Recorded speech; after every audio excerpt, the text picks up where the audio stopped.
Hey guys, in this video we're going to take a look at how you can enable or disable all day reminders, today notification on the iPhone 13 series. So first let's go back to the home screen by swiping up at the bottom of the screen. And on the home screen, tap on settings. In settings, we go down and tap on reminders.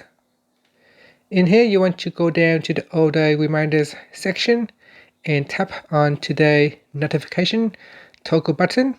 So tap on that to turn it off or turn it on. Once you turn it on, you can also choose the time. So we can set a time to show a notification when there are all day reminders. So tap on time and then you can select a specific time.